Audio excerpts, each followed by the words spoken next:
A word for our listeners. Achtung Cthulhu is set in the 1930s and 40s. We will be using terms and sayings from those times, including some that could be considered offensive. It is not our intention to offend. We merely wish to offer as accurate a view of the time period as possible. Welcome to Masks of Nyarlathotep, a Nerd's Domain gaming podcast. Join us each week as our investigators uncover the corruption of the mythos in World War II. Starring George Chimbles, Phil Durham, Rob Walker, Justin Kimmett, Shirley Nedzwicki, and Scott Troiano, with Matt Quiet running the table as the keeper. Eldritch evils and crazed Nazi cultists await you just beyond this music. Hi everybody, and welcome back to Masks of Nyarlathotep. This is an Achtung Cthulhu creation session. The first part of the episode is going to be here with Phil. I'm Matt, of course, and Phil, say hi. Hello. So Phil, we're going to be building your character. Before we do that, let's talk a little bit about your background as a role-playing gamer. Well, I've been role-playing since high school, so I guess that's, let me figure out how old I am now. 16, probably odd years at least. Okay. And it's been primarily, probably in the Dungeons & Dragons universe. There's been a little Star Wars or Star Trek here or there, Hackmaster, okay. And then recently some of the side quests here on you were on Shirley's original children one, and then we had you back for Jesse's side Japanese quest one that went up in June. Okay, so you've been doing it for a little bit, so you get the concept. This is like your third time with Cthulhu, maybe more. Playing. Yeah. This will be your first time to really make a character, though. Correct. I was in pre-gen. So, we'll talk about that as we go through it, but to get started, we're going to roll a bunch of stuff, and then we're going to assign it. So, 5 times, you're going to roll 3d6, and this is for strength, con, power, dexterity, and appearance. And you should note those somewhere on a piece of paper. All right, big 7? Yeah, that's kind of terrible.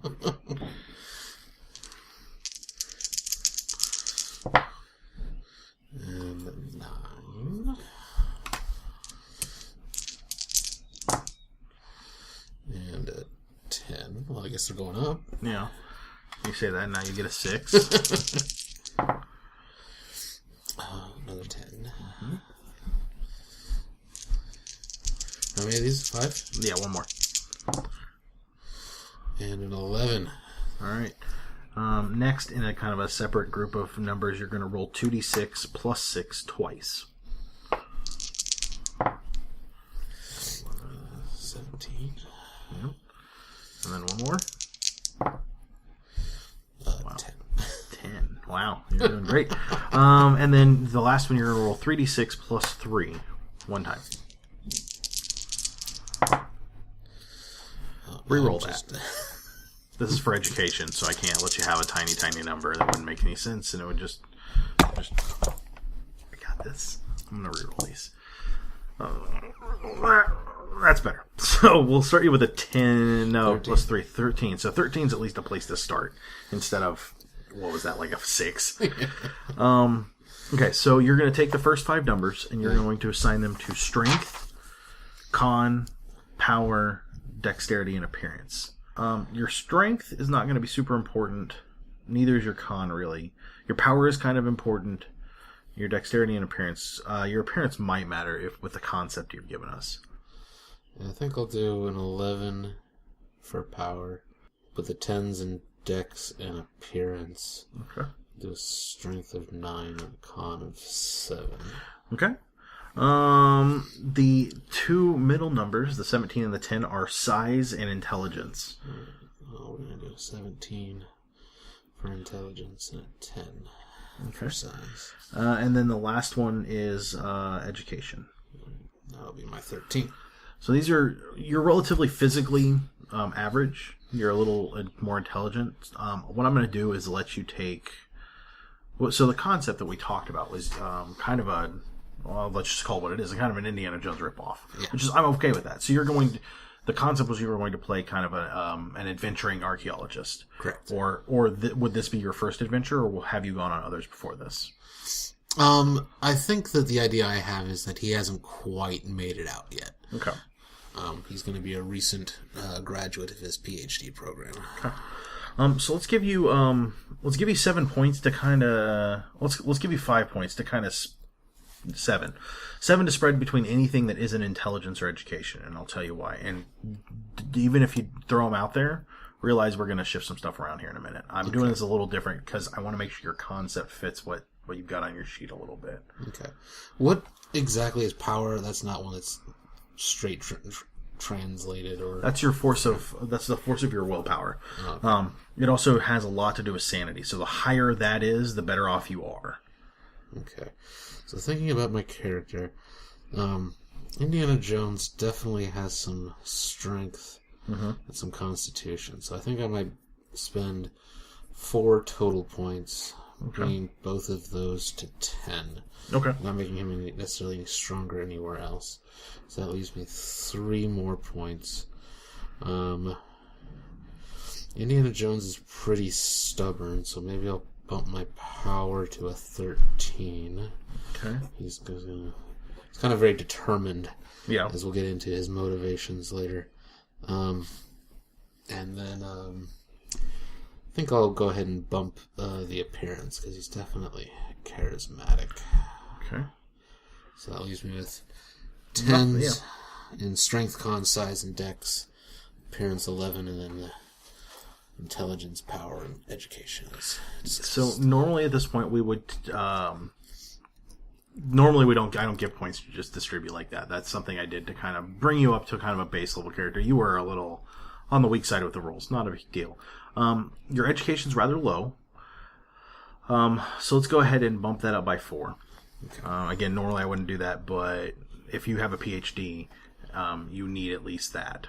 Right. So you're going to have a 17 intelligence and a 17 education. This is also where I would normally say 3 times you can move 3 points from one stat to another. Normally I let you do that now, but we kind of flubbed it. So, that's not going to happen right now. How old would you say your character is?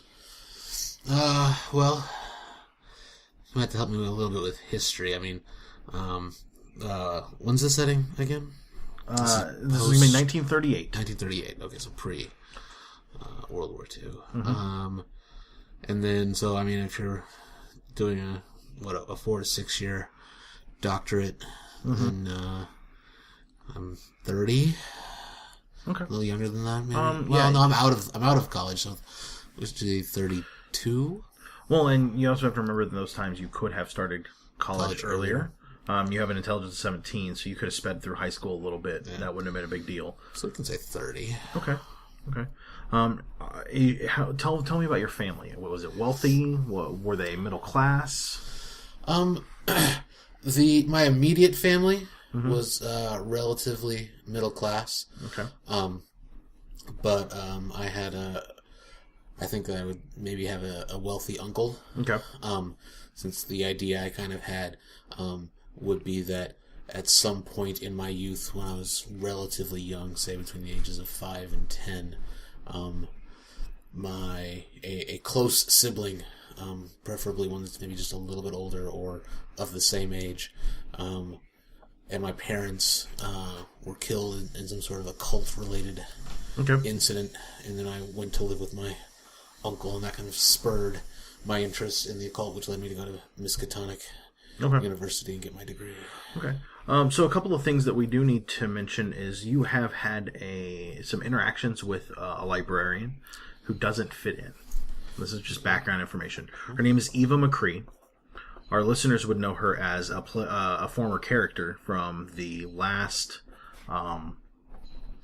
story we did for Masks of Nyarlathotep. We when we finished up, we kind of put some characters around the world and doing things that they were doing. Eva ended up at Miskatonic U as a librarian. She's well read, but she's literally a cowgirl. You can tell that she's uncomfortable in dresses. Yeah. You've seen her come in a couple of times in what you would consider men's clothing, like pants, and she is also a bit. She's not old, but she's in her probably late 40s. Okay. So she's got some age, and she comes from that time, like the tail end of the cowgirl and the cowboy. And then you've also had a professor of archaeology named Professor Weld. You know that he is he was a Boston socialite. His family still has quite a bit of money, but he has settled down at the university to teach, which he seems happy with. They both at times seem a little twitchy. It's nothing bad, but some sort of mental instability. It's rumored that Professor Weld spent some time in a sanitarium, though his family tried to cover it up, and that Eva also spent time, but she didn't have any family to cover it up. Just that she spent some time there. So they both seem well enough now. But you have seen them consorting, not in bad ways, just they eat lunch together, or Weld gives her a ride home or whatever. That they seem like old friends. Okay. Weld has devolved into a tale or two in class about Egypt and the pyramids and the strange things he's seen there, but he's always very nondescript and then trails off when he does that. Okay. We'll say that your brother, who was a year older than you, I'd say about around your 6th birthday, probably shortly after, because that would just ruin your 6th birthday. That wouldn't be good. So shortly after your 6th birthday, your uncle came to take you out for kind of like a night for you, and he only came into town twice a year, once for your brother's birthday and once for yours. He's a man of industry. Especially after the crash, there was a lot going on. Mm-hmm. He didn't have the money or the time. I guess 38, that would have been 08, so that would have been 14. This would have been before the crash.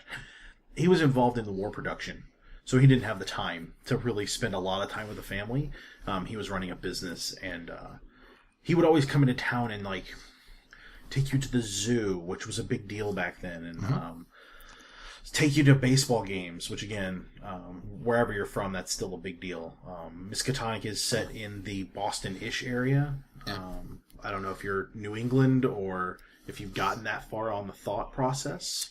I haven't necessarily placed it. I think that maybe I would have gone away to school, so I don't think I would be Boston. Okay. But it could be New England or, maybe... Chicago is a good city for war production and that kind of stuff. Okay. So is Indianapolis, for that matter. I mean, it was a hub of transportation, so... Let's do Chicago. Okay, yeah. So you probably saw the Cubs a lot. You're probably a big fan of the Cubs. That's just going to kill me to role play a Cubs fan. Hey, it could be worse. You could be role playing a Red Sox fan. You could have been from Boston, or I could be a Browns fan. This is true. This is very true. So your uncle took you out for a day of just you and him spending time together, and when you came home, the police were there. This is a time of no cell phones, so they just waited for people to show back up. When you arrived at home, your uncle talked to them briefly, to the police briefly, and then carted you away. And you never really saw the house again. Your stuff was packed up. You moved in with your uncle. There were a couple of court proceedings you went to for guardianship that you don't remember much about, but you remember your uncle being very emphatic that you be raised by the family. And family has always been important to him, even if he's got other stuff going on. Okay. Once you did move in with him, there was he hired a tutor and he hired a nanny, and it's not that he didn't want to be around, but he was a single man, didn't have a family of his own, so he made sure you had the best. You wasn't necessarily close, but I felt that he cared. Yeah, and he never allowed you to live to excess. You still had everything you needed, but when it came to things you want, it still seemed like it was like living with your parents. He had a nice house, but it wasn't overly large, especially for just one man. When you wanted a toy or you wanted to go somewhere, you went as frequently as you would have with your parents. It's not like you went all the time. And he still lives in Chicago. He's retired now that and has supported you through college. He thinks it's fantastic that you got into the things you did. Fully supports you, and he writes letters on a regular basis, just checking to see how you're doing and those kinds of things. Mm-hmm. So we did all that so that I asked how old you were.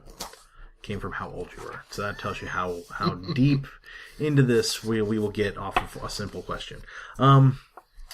So you are, we'll call you a doctor, but essentially, or you'll have a doctorate in, do you want it in archaeology or anthropology? Or both? Anthropology. And I don't want to be like this, but you do know the difference between the two, right?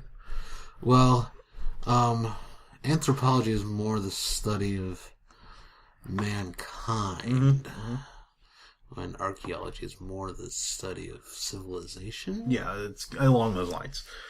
And you are... since my character is motivated to figure out the occurrence to his brother and his family, yes, the people, more than... Would you have looked into what happened with your family later in life? Yeah, I think so. I think that's... it was a brutal slaying.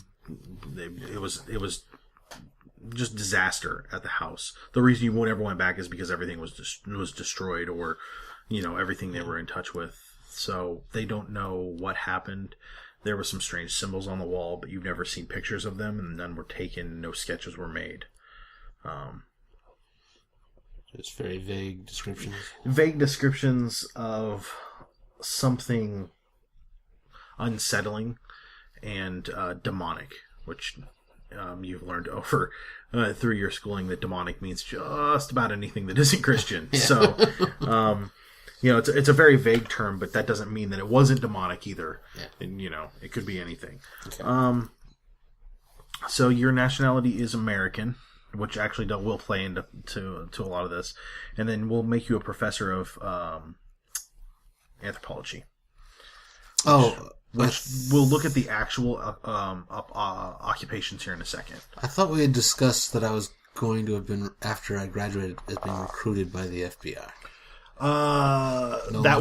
That's how the game will start. Oh, okay. Yeah. So I am a professor at Miskatonic? Yeah. You've probably been student teaching, which means teaching, for a couple of years at least, and they offered you a professor position. It's more of a research deal, but Yeah. And then here are the occupations. So normally in Octung, I would go to the Octung book, but the Octung occupations are specific to war-related things, even the civilian ones. So I believe professor is on here. I highly suggest it because it fits what you're looking at. Credit rating is going to be important. It's you are who you say you are. It's essentially the backing behind your claim to being a person. Well, parapsychologist, anthropology, history, library use, occult, other language, photography, psychology, any one other skill is a personal or era specialty. Given my motivation to be doing that might be good. Yeah. Let's see. There's a bargain credit rating. So I guess parapsychologist doesn't have the credit rating. Yeah. Library use, other language, persuade, psychology, any two of the following is a personal specialty. Anthropology, archaeology, astronomy, biology, chemistry, electronics, geology, history, law, medicine, natural history, or physics. You can add occult on there with no problem. I'm just going to let you add occult because that makes sense. Okay. Then I think that professor then would make sense. Okay. Maybe it hasn't... Taking that choice, then maybe it hasn't been my lifelong singular focus to investigate my parents, but it's something that I certainly have a strong interest in and recurringly come back to, but it's not my singular drive. Okay, yeah. So we're going to figure out some stats real quick, and then we'll get into figuring out your skills. Okay. And we'll look back at that in a second. So the first thing we're going to do is go to idea, luck, and knowledge. Right. So your idea is your intelligence times 5. Oh, all right. So that's 85. Your luck is your power times 5, which is 65. That's not right. Yeah, it is 65. And then your knowledge is your education times 5, which again, 85. Your sanity is going to be the same as your luck. It's your power times 5. Now you'll also circle your 65 over here in the sanity box. We're going to take your strength plus your size and add those together. 20. Which means you get no damage bonus, which is okay. We weren't expecting one. And then your hit points are your con plus your size 20 divided by 2 10 plus 5. 15. Normally it would just be divided by 2, and you wouldn't get the extra 5. The intent is to make this a little more pulpy, so you can take a shot without dropping. Now, if someone buckshots you right next to you, it will probably pulp you and murder you right there. But a pistol shot will wing you. It might even knock you out, but it probably won't straight kill you. Probably. And then your magic points are your power. So whatever your power number is, so 13. So magic points are 13. And those may come into play later. We'll see. That's all that stuff at the top. So we'll flip it over. And don't mark in the box, because those are important for later. But mark all of these skills and then choose your specialties. Alright, so bargain. You might want to do this lightly because you'll erase it later. It won't matter after creation. Credit rating. Oh, I should. Library use. Other language.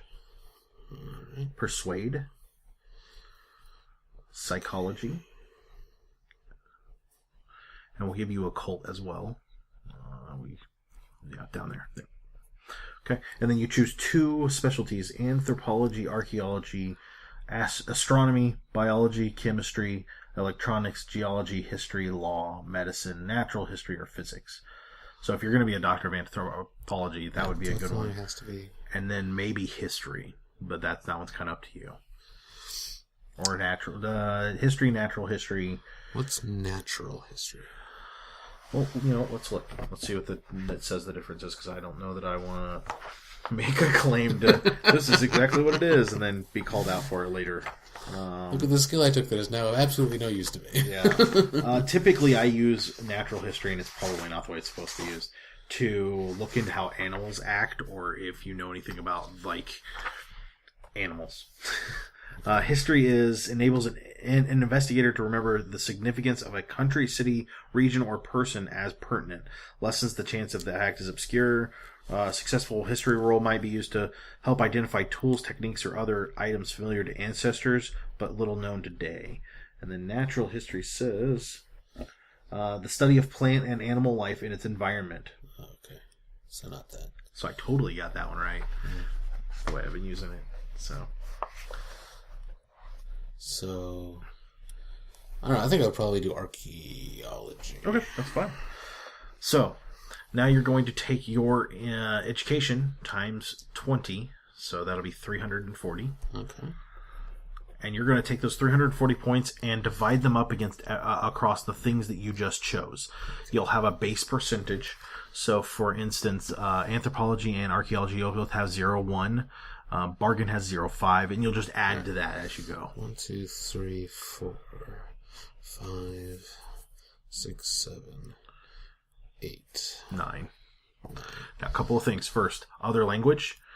There's actually multiple options. You could have 17 other languages. Okay. I wouldn't suggest it. I would suggest you pick up a couple.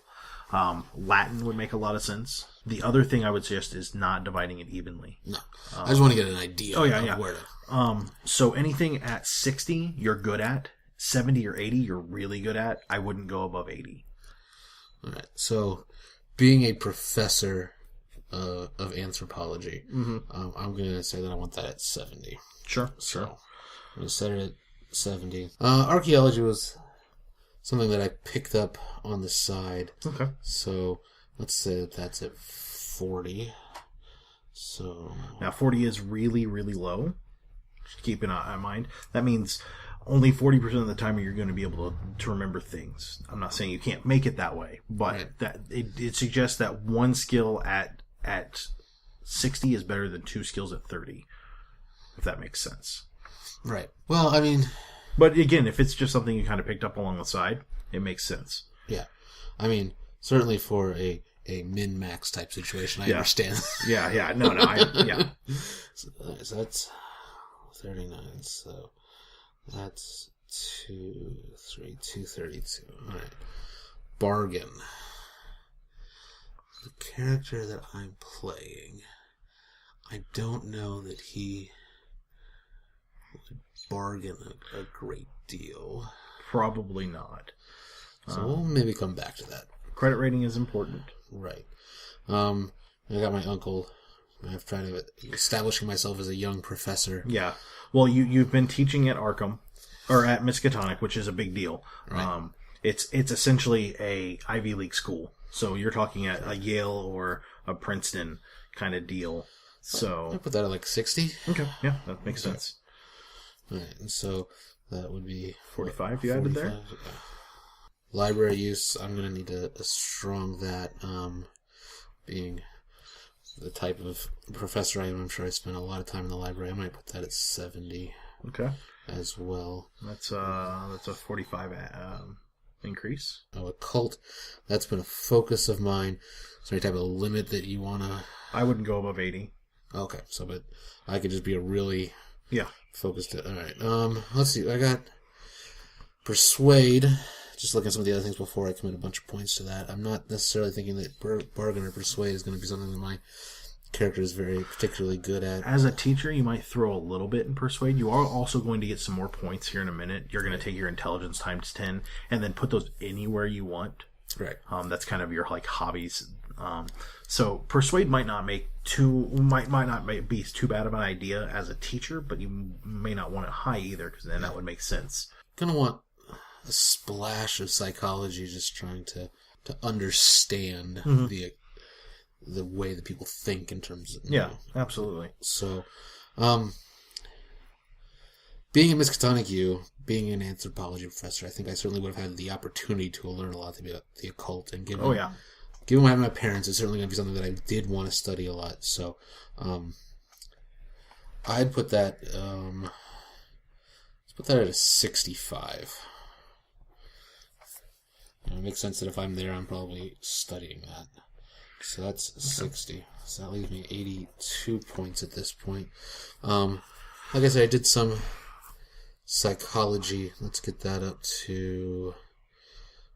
I'll make that 50. I'll give myself a 50 shows. So that's 45, leaving me with 37. The rest might go into... Is there any particular language that would make sense with studying called Latin? Latin makes sense, so does Greek. That's where a lot of your anthropology stuff, because that's kind of around the Mediterranean, which is where a lot of that study goes.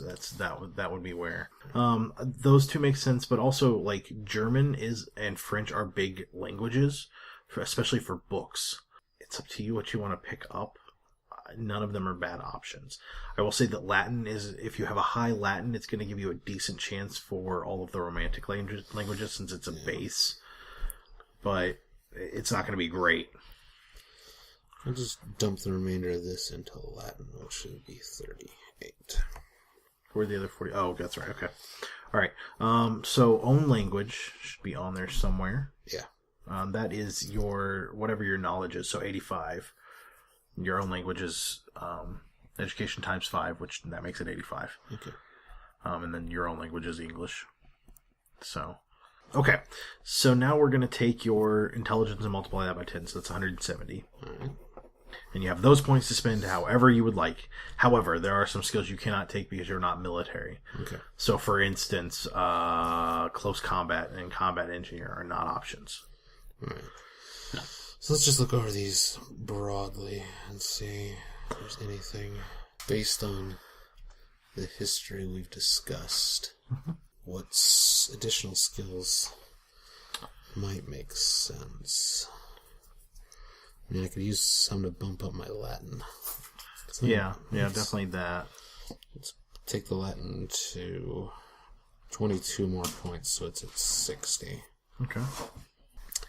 I can see where, in trying to study the occult and study my parents' past, spot hidden might be something that I trained myself to some degree on. I would also suggest some history, just general history would have made sense, especially for your degree. So bumping that a little bit wouldn't hurt.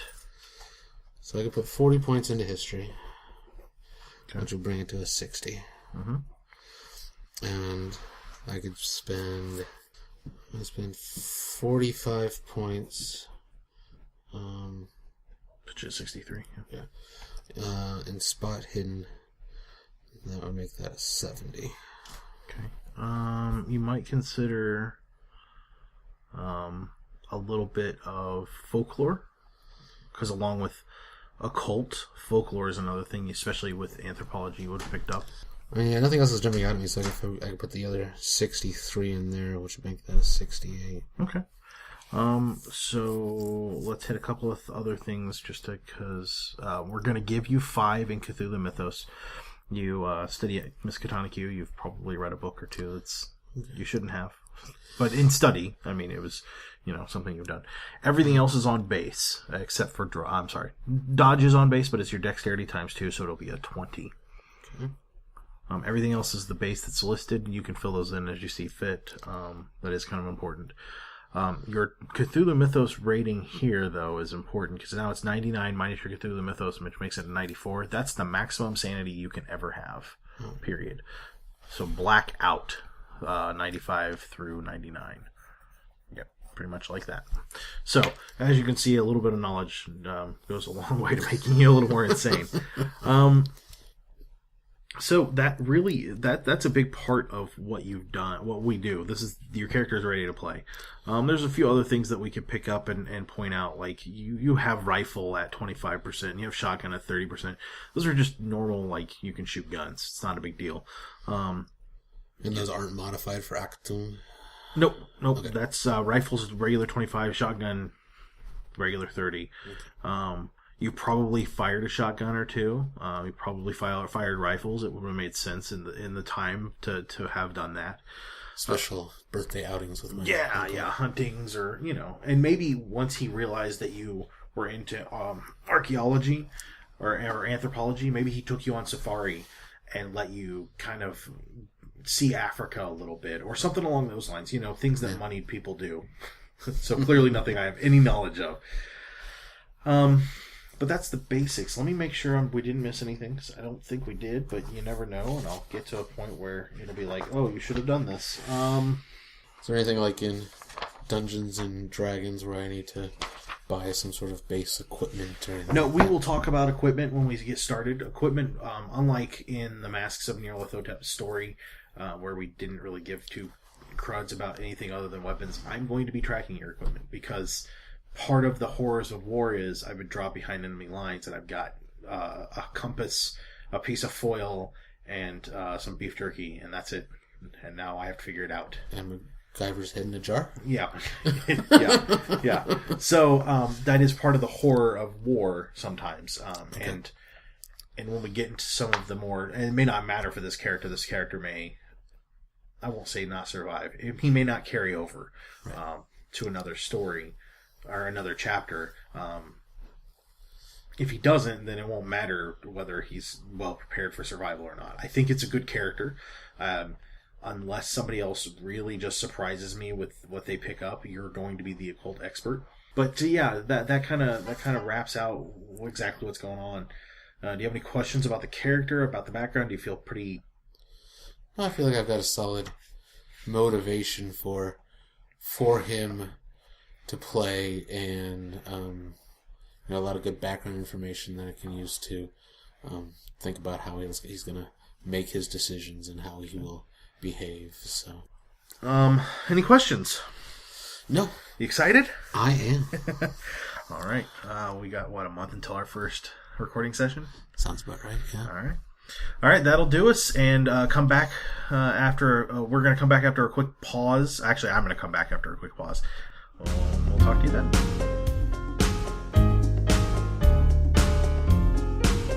Hi, everybody, and welcome back to Nerd Spain Presents Masks of Nyarlathotep Achtung Cthulhu. I'm here with Rob Walker. Hello. Rob's going to be joining us. Unfortunately, one of our players, John, had to step away from the game, and so Rob is going to be sliding into that spot and bringing us wonderful terror and horror and destruction, right? I'm more winging it. Hey, whatever works.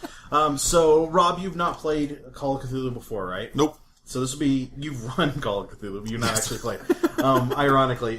So this will be your first time playing, but you have a background in role-playing games and gaming in general. So you should be pretty good as far as the rule set go, because this is not hard, and we'll walk you through anything you don't know. Excellent.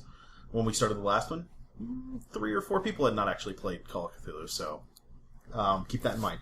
Just to give you a heads up, though, Call of Cthulhu is a terrible grinding thing that makes you sad all the time. Oh, so it's like all Cthulhu games. Yes, Excellent. yes. It crushes your soul and your happiness, and that's just the way it goes. Well, it sounds like life. So, let's get into character creation. So we're going to roll your base stats. So that's all here under characteristics, but those are all rolled kind of differently. So you roll, what you're going to do is roll 3d6 5 times. So this is going to be for strength, constitution, power, dexterity, and appearance. If your numbers end up being low or not quite where you want, you'll be able to place the 5 numbers you roll in wherever you want. But we're also going to be able to move some stuff around here in a little bit, so keep that in mind. So if you want to go ahead and roll those 5 times and lightly write them down somewhere. Looks like a 9. 9 and 10 is kind of average on these, so. How about an 8? You're doing great so far. I'm so lucky. Have I told you my dice rolls are terrible? That looks like a 10 to me. Does it now? It does. I can add. Well, that looks like a 14 to me. I warned you. That looks like a 13 to me. All right. So, separate from those two, you're going to roll 2d6 and add 6. This is for size and intelligence. So that's 7 plus 6 is 13. That's my size. Yeah, that's either size or intelligence. So just separate from those 5, write that one down. Yeah. All right. And then this one would be 11 plus 6 is 17. There you go. Math got hard all of a sudden. Now you're going to roll 3d6 and add 3. This will be for your education. So that looks like a 13 plus 6 is 19. 19. So education. And write it lightly there because we may be switching some numbers around. So now I'm going to have you place those numbers. So the first 5 are strength, con, power, dexterity, and appearance. Power is your force of will. It's the thing that gets you through things. It's also how you cast magic. So not that magic's going to be a thing for you, but you never know. It also is how you get your luck and your sanity. So power has a lot of stuff going off of it. Never bad to have high power. As a, you're going to end up being a U.S. Marshal. Mm-hmm. You also have spent time in the military service. I think we talked about that. Yes. That's the plan. So having a high dexterity is always going to be good. So, you might consider putting a higher number in dexterity. But again, we'll be able to move some numbers around here in a minute. Alright, so we'll do the 10 in the dexterity. So you put your dexterity at 10, okay? Yes. Con is going to be important to get you through military service. So, again, we can move stuff around, but just keep that in mind. Okay. The 14 it will be. Okay. My strength will be 9. Okay. And I'll be a big old... Let's see, The last one's appearance. Appearance? Ugly. You're just less than average. Oh, that hurts. Story of your life, right? Oh, that hurts even more. So the next 2 numbers, the 13 and the 17, are intelligence and size. Average size is about 10. 17 on a size would make you hulking. I will be really intelligent. That's fine. That makes me an effective U.S. Marshal. Yeah. And I won't be very tall. Nah, 13's still bigger than average. You're looking at probably, 6'1" kind of size. One day I'll be that tall. Yeah. Just gotta hit my growth spurt. Yeah. And then that last number was the 19 that you put into education. Yes. So now that we've rolled all those, what I'm going to allow you to do, actually you want to put this 8 from sanity up in appearance. You don't want an 8 sanity. You'll be dead. You'll be out like 2 minutes into the game. Oh, that makes me sad. Maybe I wanted to go nuts and turn traitor. Oh wait, this is the wrong game. Yeah. No, this is not the game for that. So 3 times, I'm going to let you move up to 3 points from one stat to another. So, for instance, your education is a 19. I'm not saying it shouldn't stay at a 19. I think 19 is a good number for that. But you could move up to 3 points from that to another one. What you might consider doing is dropping your intelligence a couple of points to make it a 15, and then moving that to something like Dex or strength or... Yeah, I was thinking strength. Yeah. Actually, that's not a bad idea. Kind of balance me out. I'll be mediocre and normal, but... Hey, that's better than... Actually, you are smarter and higher educated than most of the group. So a U.S. Marshal should be. Yes. I think everything else... Your Dex is a little low, but I don't know... It'll survive. That's a hindrance. You could drop your con by a couple of points and put it down into Dex, but that's up to you. You don't have to. I'm going to go... I'll do 1 point on it. Okay. That way it's at least above that 9 marker. Yeah. So now we're going to do some derived values while you're finishing that out. Damn derivatives. So your derived values are as follows. Your idea is going to be your intelligence times 5, so that's going to be a 75. Your intelligence is 15. There's your math. Yep, the math is good. Your luck is going to be your power times 5, that's a 65. And your knowledge is going to be your education times 5, that'll be a 95. Which is good. You want a 95 on that. Alright. So, we have gotten you there. We talked about you being Army Ranger, so you're going to have good Ranger-y skills, right? Right. Let me get to the page where we go over that stuff, because I have to put you through basic training. Oh, again? Okay, so for now you're going to pick up your percentile. Sorry, you're military service, aren't you? Yar. I didn't even think about that. So, you're going to roll. This is a con roll, but it's weird. So just roll the dice you want kind of in the middle. 38. Okay, so your con is, that is under 3 times your con. You get a +1 to your con. So your con becomes a 14. You completed physical training in good shape, increasing your con score by 1. That's good. Now, as a member of the Army, you're going to roll a D6, some D6s here real quick and add bonuses to your skills. So, just so you know, combat skills are going to be over here. Non-combat skills are everything else. Where are my nunchuck skills? Nunchucks would be under club. You want bow hunting skills and computer hacking skills as well. I definitely want those. Because computers are prevalent now. Yes. Actually, that's what is that? It starts with a C. Comptography. Okay. So, you are Army. So, roll a D6 and add it to close combat. So 2. So close combat is going to be over here. I get a 2. So close combat is going to be... Don't put a 2 there. I just did put a 2 there. I'm sorry. Add like +2 next to the 25%. There you go. So close combat is going to be anything where you're carrying a military-grade weapon, like a knife or a trenching tool, or the butt of a rifle, a bayonet, and you use it in combat. That's it. So instead of punch, kick, knife, you would use close combat, which starts you off at a decent score, and then you go off of whatever the weapon damage is. Oh, excellent. So, that just give you an idea. Roll 2d6 and add to Fieldcraft. So that's 9. Very nice. So, Fieldcraft is going to be... Fieldcraft to be over here somewhere. Yes. So, Fieldcraft condenses 3 things. It's military only. It is hide, move silently, and conceal.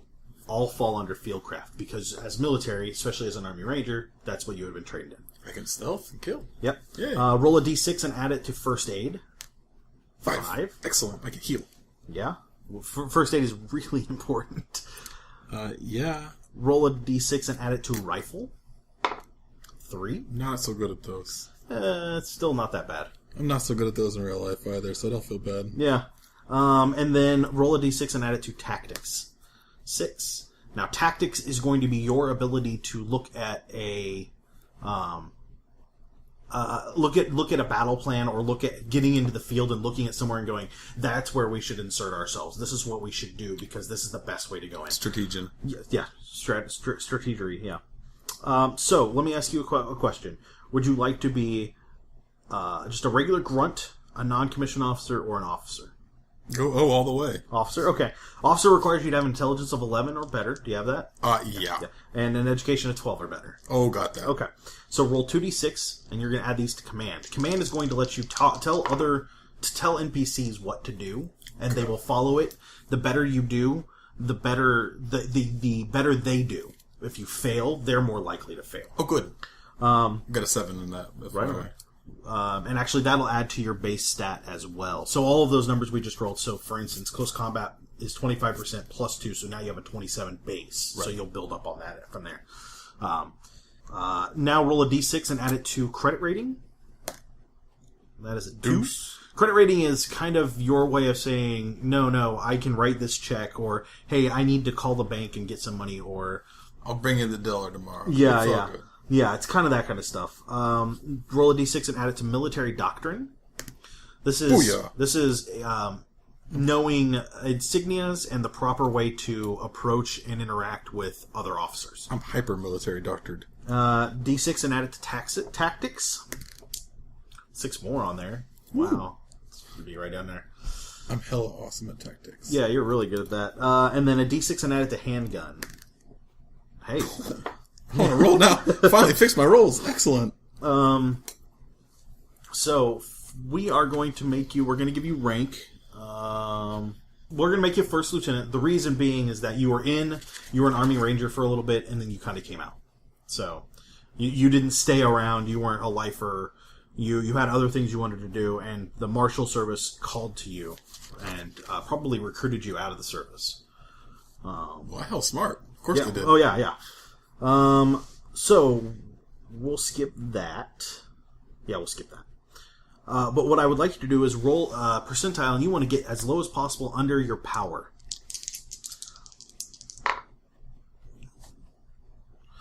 So you got a 2. That is so this is decorations that you got in your time. Oh, good. You got a Distinguished Service Cross. Okay. Where can I put that? From the Army. I'll just put it here under investigator history. So this is your Distinguished Service Cross. It's like the thing you can get, the best thing you can get. Service Cross. It's much like you were in the Navy, weren't you? Oh, the Air Force. You're Air Force, so it's much like the Flying Cross. Okay. So that's it. You just got a Distinguished Service Cross. Excellent. So let's go on to your thing. Hold on, I'm looking. Elite. You are elite. No, wait, hold on. Yeah, that's an elite. Oh, we have to put you through training. Hold on. Army Rangers. You have a 13 or better in con. You do. You have basic training. You have to be complete commando training now.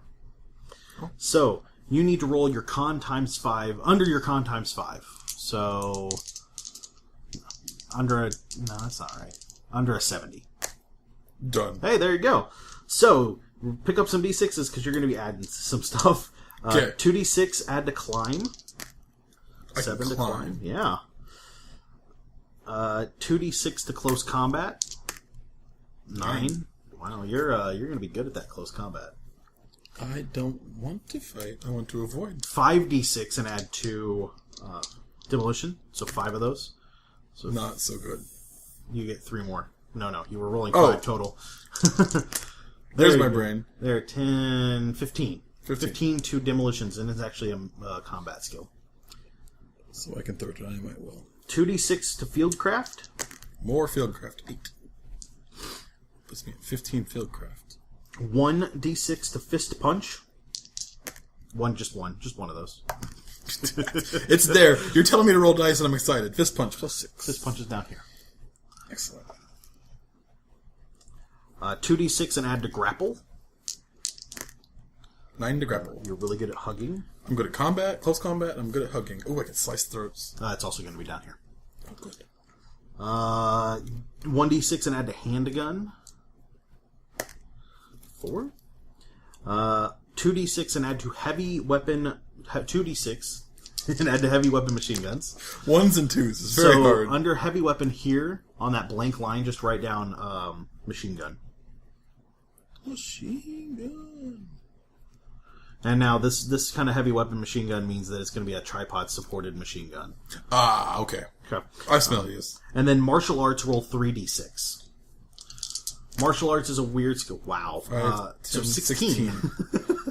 I can. Well, that makes sense. I can stealth. I can grapple. I can martial arts is actually going to be over here.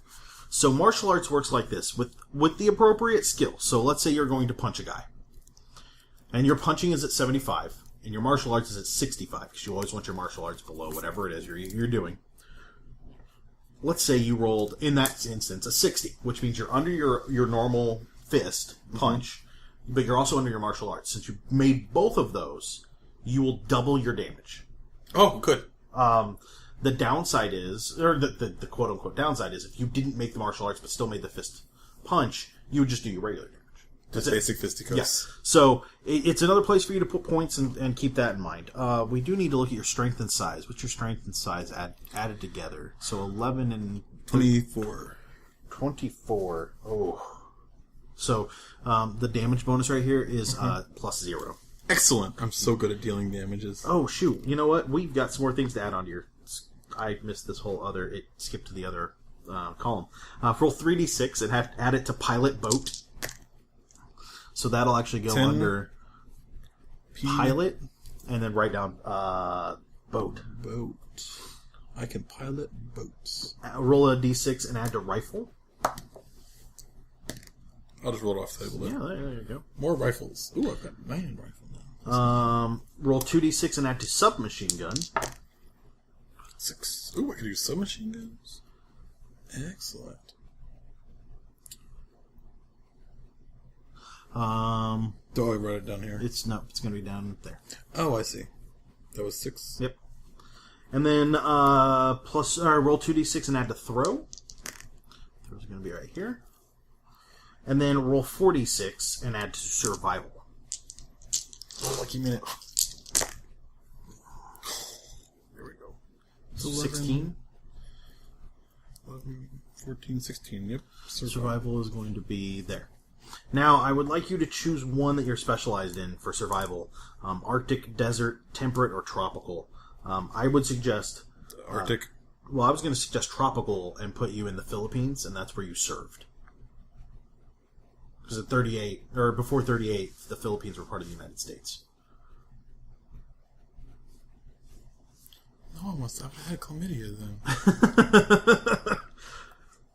I suppose. You recommend You can go Arctic too, but... I like Arctic. Well, we're going to be in frickin' Germany, right? In that area. Then, yeah, just... it would be more valuable. Yeah, that's fine. Right... this would have been post-World War I as well. Yeah, this is true. And that would have been in Europe. Note Arctic survival there. This is true. And actually, you're probably in your early 20s, so you probably weren't in World War I. No, but they would have been planning for that event. Oh, yeah, definitely. Yeah. Kind of like we're still training for desert warfare, though. Yeah. You make good points. I did it. That's the only reason. Yeah. So, do not mark the boxes. Let me start there. But you're going to mark the following skills with kind of a little dot off to the side next to the box, but don't mark the box. Okay. The boxes are for advancement. We're not there yet. So, there's a lot here, so just mark them as we go. Okay. Climb. Boop. Close combat. Excellent. Demolitions. Fieldcraft. Fist punch. So at the bottom. So is grapple. Handgun. Martial arts. Pilot boat. Rifle. Submachine gun. Survival. Tactics. Which would also be down there, yep. And then throw. And then you'll choose your specialty for your commando group, which will be one of the following. First aid, heavy weapons machine gun, heavy weapons light mortar, or radio operator. First aid. Alright, so mark first aid as a trained skill. So now we're going to take your education, multiply it by 20. So your education's a 19. So that's 380 points you have to put between those. Give me just a second. We'll get a piece of paper. So just write down 380, and we'll go from there. So basically, you have 380 points to divide between all of the things that are occupation skills, the things we just went over. So you decide what you think is most important, or you would have learned in the service and used a lot of. Like fieldcraft would probably be a thing. I would not divide it evenly. Okay. 13, 14. 13, 14. I can max out fisticuffs. You could. I can max out fisticuffs and martial arts almost. Then I'm guaranteed a success every time I roll almost. So a couple of things to keep in mind since this is your first character. One skill at 70 or 80 is much better than two skills at 40 or 50. Okay. Meaning that you're 80% of the time you're going to do something. That's what you want. The other thing you want to keep in mind is that you do not want to go above probably 85 in anything. If you're 85, that means you're amazing at something. Okay, so let's take our first 19 into fists. Okay, putting it at 75? Yep. Okay. It's a good thing to have. Yep. If you don't have a weapon, you got your fists. So that 75 will actually go in that box. Oh, that's the final line. Yep, that's your final. Final tally. There's nothing else, you're going to gain yet. Perfect. Let me say that. Now, that number may go up as you go. Essentially, let's say the first game you punch a guy, and you successfully do it, you'll mark the box, and then after we get done with that, and we take the rest and we do the advancement, you'll roll percentage and try and get above your skill, and if you do, you add a d10 to it then. Okay. So you could go up pretty quick, but it's unlikely. Grapple was one too. I'd like to stealth. So you spent 19 points there? Yeah. Let's take those off here. So that puts you at 361. Okay. So if I can stealth kill stuff, because that makes sense for a commando. Yeah, so fieldcraft is going to be big for you. So let's do some math here. What are you at on fieldcraft? 5 plus 9 plus 8 minus 70 is 48. So I need 48 points there. Okay. Do that math here in a moment. Let's give me 313. Okay. It makes sense. If I was a hand-to-hand grappler, or you can use my fists like in martial arts. Yeah. Do I need grapple for that? Grapple is a very confusing thing. I wouldn't do it. Just me personally. I would put some points into close combat and to martial arts. I was going to martial arts and close combat were going up. I'm going to get probably... so that's 11, so that's a 36 you have there in close combat? Yeah, minus, we'll get that to 70 as well. 34. So we need that to 70. And then martial arts will crank up too. That way I got a really good chance of punching the hell out of something. At 279. Perfect. That's a lot of extra points to work with, isn't it? Oh, you have no idea. These go quick, though. I mean, you'll get to the point and you'll be like, well, I should have picked up this thing. But not a big deal. And then let's start disseminating to supporting the party as well. 226. 226. Okay, so we want... we talked about this already. I think first aid is going to be really important. First aid is important, yeah. Yeah, so that's going to get bumped up too. So another 35. Mm-hmm. We'll put that at 70. So that's another 35 points. So that puts us at the wrong format, according to my calculator, 191. Okay. Okay. Because that's going to be really important. Yeah. Yeah. Especially if that's what you did for your unit. Climb at 47, I'm going to leave it where it is. Yeah, that's pretty good. Need it. Throw might be helpful. I'm looking at what else you got. Pilot boat may not be a bad thing to pick up a little bit more in. We can do that. That might be like where I throw points at the end. Same thing with survival.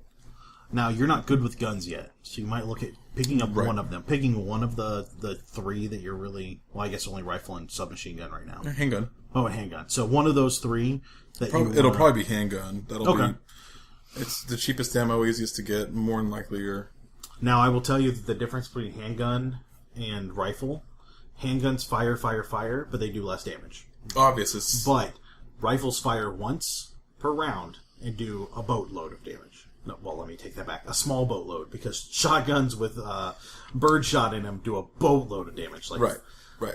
So, for instance, a handgun might do a D8 plus a couple. Mm-hmm. A rifle will do 2D6 plus some. Oh, yeah. A shotgun at close range with birdshot does 46. Yeah, I've literally had... I'm going to shoot him. Oh, nope, he's dead. Nope, okay, let's move on. Now, a shotgun with a slug in is going to do like a D10 plus 7 or something ridiculous. Still enough to knock most people unconscious. Right. Oh, we didn't finish. That's why we'll get back to that. Yeah. We got excited about what kind of fun things I can do. No, it's okay. It's okay. No, well, handguns is going to be the lowest in point cost too. I mean, you're talking about I'm taking it from the 36 out, so that means I can disseminate points elsewhere. So it's a better strata of. Yeah. You will also get some more points here in a little bit, but I'm gonna push for those to go towards investigation instead of towards what you're doing right now. So that's 70. That's 34 off the docket. So that puts you at 57, 157. Yep. 157. So still quite a bit to work with here.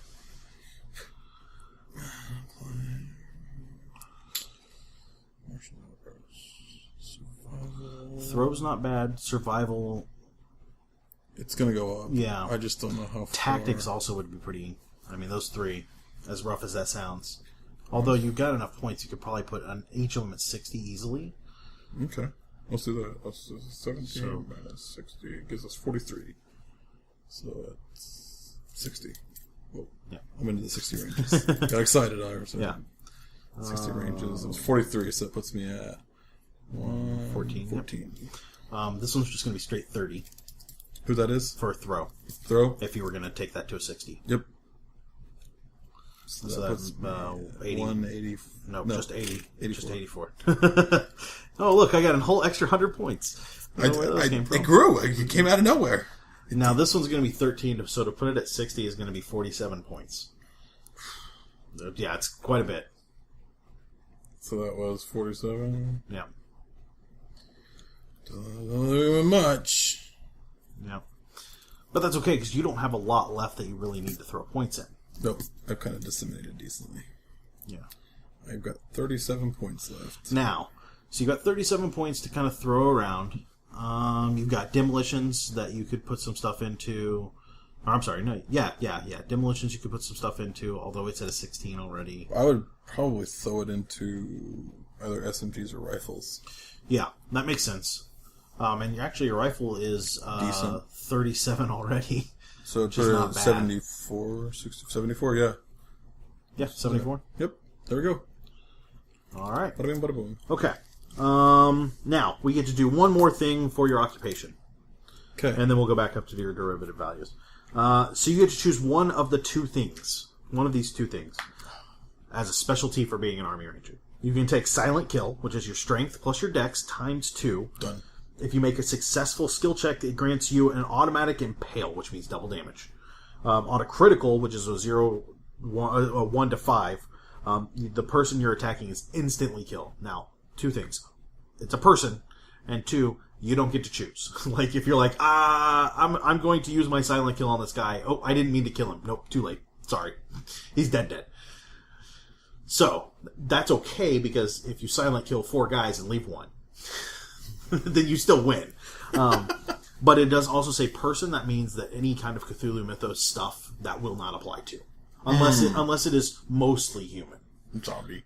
Nope, zombies won't count because they're undead. They're totally different thing. But if it's like, well, there's a guy with some tentacles. Nope, I'll let you silently kill that. There's a werewolf. I might. Werewolves. Well, if I'm up on the banisters and I drop down, yeah, I mean, perhaps. Given the situation. The other option is Quick Draw. It's your dex times 3. On a successful check, the investigator can ignore the effects of a surprise attack on his dex rating. So essentially, when you're under a surprise, you don't get your first firing. On this one, you get your first firing if you make that check. Since I'm a U.S. Marshal, and we should harken back to Mr. Earp and those guys that made it popular with the current people. Let's do that. We'll do Quick Draw. Well, and the Silent Kill will put you at a 41, which that's pretty decent, just to give you an idea. Your Quick Draw is going to put you at a straight 30. So about a third of the time, you're going to make that Quick Draw. That's pretty solid. So, okay. Yeah, so I would write it down under here, because it's a kind of a combat skill, but not really. And then just mark it down as a 30%. I'm going to say that can go up just like everything else. So if you succeeded at the Quick Draw, you can keep building that up. Okay. My damage bonus is so epic at 0. Yeah, you have to be pretty strong and big to get the damage bonuses. Okay, so hit points. Typically what we do is we take size plus dex, or size plus con. So that would put you at a 24. No, I'm sorry. 27. 27. Divide that by 2. Okay. That would typically be your hit points. So 27 is 13, because you round down. Excellent. But in this game, because we're going to play a little more pulpy and it's war, and we don't want one stray bullet to murder your character, we're going to add 5 hit points to that. So that's going to put you at 18. So circle your 18 here. Your sanity, which you'll notice is here and here, is the same as your luck. So 65 is where you're going to start, which, not terrible. It's not the greatest, but it's not terrible. And then your magic points are equal to your power, so 13. You must be at least 25 years old by the 25 years old by the rules. So you can be anything more than that. That's fine. 29. Sure. The rest of that doesn't apply. I think we got all the other derived values. So the last thing that we're going to do is we're going to take your intelligence times 10, so 150 points, and divide that between what I would suggest as investigator skills as a U.S. Marshal. However, I would rather offer you this, because I did this the same way last time. Instead of taking the 150 points and trying to put it across a bunch of stuff, I would rather put it on 5 skills at 60. And these 5 skills are as follows. Persuade or fast talk, one or the other. So persuade is a longer talk. Fast talk is quick talking somebody into it. Law, spot hidden, listen, and psychology. Well, I went ahead and did persuade and law because it's a U.S. Marshal. Yeah. That just makes sense to the character. These would be the 5 that instead of using the 150 and dividing it about, you would just get these each at 60. Oh, so persuade, law, psychology, which again makes sense. Yep. Spot hidden and listen. Spot hidden, again, that makes sense for what I do. And listen. And listen makes sense for what... All these things make sense for what I do. So. And I just wanted to give you just a quick spread to make you a decent investigator. Essentially, instead of taking the private investigator or the police officer or anything like that, we put you in a military role, which is going to be important later. Mm-hmm. But I want to make sure you're a decent investigator because you're going to be leading an investigation. It doesn't make a whole lot of sense to not make you a decent investigator. Okay. We'll worry about weapons later because that's not super important. I mean, totally not important. No. And then I think the only thing left is we need a name for you. So you have any ideas? Mel. Short for Melvin. I always hated that name. And Gorp. Gorp? Yeah, why not Gorp? Okay. Now, I also would like you to think about where you're from, where in the United States you originally were from. I'll tell you where you're at now, but where would you originally have been from? I wasn't from the States. Where are you from? I was from France. That's where I was born, and my parents immigrated over. Okay, so where did they live, though? Where do they live? Yeah. Connecticut. Connecticut? Okay, yeah. That's fine. And then... I know nothing about Connecticut. That's fine. It's where the rich people live. That's all I know. I don't think that was always the case. I apologize to our listeners at home from Connecticut if you're not rich or you find that offensive. It's really mostly a joke. So that's really the basics of the character. So let's talk about kind of the story that's going to happen. You are a U.S. Marshal. So U.S. Marshals cover a couple of things. They enforce stuff for U.S. Treasury. They do prisoner transfers from facilities. And then they find fugitives. So if you ever watched The Fugitive, mm-hmm. those are all U.S. Marshals. Mm-hmm. So in this story, you're going to be tracking down a U.S. fugitive. Or a fugitive from U.S. custody. Let's not call him a U.S. fugitive. You know a couple of things. First, he's German. This is 1938, so this is pre-war. This is before war breaks out anywhere. However, Hitler has been making very big strides that have pissed a lot of people off, but nobody's willing to really fight him over it. There's a lot of tension, a lot of worry. It's clear war is coming. Well, Germany still has a stigma at this point. Yeah. It's not really good for them in America. Right. However, there's also the Spanish Civil War that's going on right now, which is just terrible. It really is just horrendous. Both sides are just slaughtering villages. It's nasty. So you were called in, or you've served as a junior officer in D.C. for 4 or 5 years, probably. You've always been a junior detective, or a junior marshal, junior deputy. I'm sorry, because as marshals goes, there's the U.S. Marshal, then deputies run the field offices, and then there are junior deputies, and so on and so forth. You have been a field agent, but you've always been the other guy. You've been the second or third in the group. You've just been promoted to full-on junior deputy. So you're on your own. You're going to head up investigations now. This will be your first one. You're being called in because the German was captured as a spy.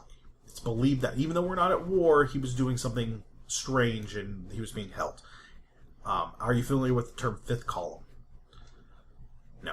Okay, so during this time, there were what was called the fifth column, which were people in America or Canada or France or something that worked for the German country, but were not in fact German. Essentially, it would be like, well, I'm gonna work for Germany, so that when they take over, I benefit, or I'm gonna work for Germany because they promised me that when they take over, things won't be as bad. That it won't be nearly as bad as you would think. So there are these fifth column people that help break this German spy out. The German spy broke out and immediately fled and went to a place called Miskatonic University in a small town. In a small town called Arkham. Now, Miskatonic, if you're not familiar, is essentially Ivy League. So this is like the Yale or the Stanford or the Harvard in this small little town. I know Miskatonic. Miskatonic is especially known for archaeology, anthropology, and some of the esoteric arts, which are kind of popular with the rich. Mm-hmm. So you know that the rare book selection there was broken into, and 12 books were taken. You don't know what they are, but you know that they're important. You've been chosen because you have military and security clearance that most people wouldn't, because you served in the Rangers. So you're being brought in because you could be trusted by the military to handle this, but you're also being brought in because you're a U.S. Marshal, and that's your job. Unfortunately, you're being sent with some quote-unquote consultants. Some that make sense. So there's a professor from Miskatonic who will be joining you. He knows about the books. He knows about anthropology, archaeology, those things. They all fall within his wheelhouse. He'll be helpful. Maybe not in the long run, maybe not in a bad situation, but he'll be helpful. Mm-hmm. You're also getting a naval officer. He knows about Germany. He's been the military attaché to the American ambassador to Germany for the last 4 or 5 years. So he knows the ins and outs of Germans and what to expect from them. He knows the culture. He's going to help you there too. He's also military, so you know that he'll follow commands. Especially he's a commander, so he has some heavy rank. So if you give him a command, he would never think to not follow it. You're also getting. I'm missing somebody. Oh, there are 3 people you're getting that you just don't even understand. So a call came in from Washington, and by Washington, you know that means some senator somewhere made a call and said this is what's going to happen and pulled some strings. So 2 civilians will be joining you. They own some of the books that were stolen, and they want in on this. The gentleman was in World War I. He has military training, so he may not be so bad, but he's in his early 40s. He's not as spry as he used to be, but he's bringing along his niece as well. So, yay.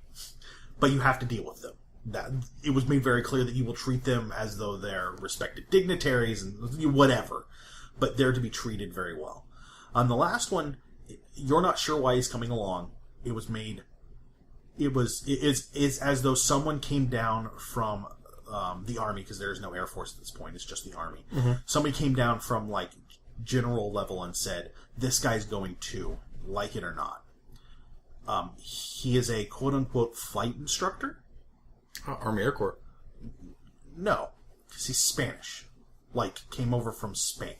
Like, 6 years ago. Or a year ago, maybe. So he's not even American. But he has been attached to this, and he has interests. And you don't know what they are, but you've been told he's coming along, and that's the end of it. And you know enough about it to say, yeah, you could probably ditch him, but that could also be the end of your career. So this guy, you don't know what he's about, you don't know what's going on. You just know that he has been attached to you. There's been no more information than that. You get to take him along. As a U.S. Marshal, you have a couple of powers. First, you are working for the U.S. government. No one else. Now, you've just been given people from the Army and the Navy and so on and so forth. But you have the ability to deputize anyone. That means they carry guns, they get badges, they do all these things. That's important. You also, anytime you run into any law enforcement, they work for you. This isn't like the FBI where I'm going to twist your arm. Hi, you're a police officer, you work for me now. It doesn't matter. I'm the U.S. government, now you work for me. There's no chain of command, you do what I ask you to. There may be problems later, but this is also a national security issue. So if some hilljack sheriff goes, well, I don't think so, you're welcome to shoot him on sight. Like, you can shoot that sheriff and get away with it because he wasn't following orders and this was that important. So keep in mind that you have a lot of leeway that I'm trusting you with. But that's essentially what your character's all about. Well, you're doomed. Yeah, well, it shouldn't be that bad. Anyway, how do you feel about the character? What do you think? Should be good. Should be interesting. Okay. You set and ready? I'm ready. I hope so. All right. So let's find me some sheriffs to kill. Yeah. I mean, no, about right. You'll hear from us in about a week with our first episode of Achtung Cthulhu. We'll talk to you then. And that will do it for us tonight on the Nerds Domain presents Masks of Nyarlathotep.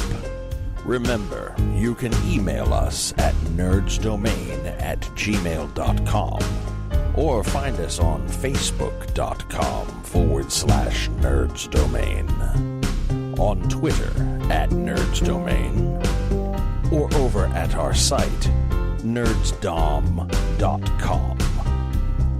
Be sure to sign up for the newsletter while you're there. You can head over to iTunes and give us a 5-star rating. We want to thank Josh Schott for our music. Don't forget you can support us at patreon.com/nerdsdomain. And check out our shirts at slashloot.com.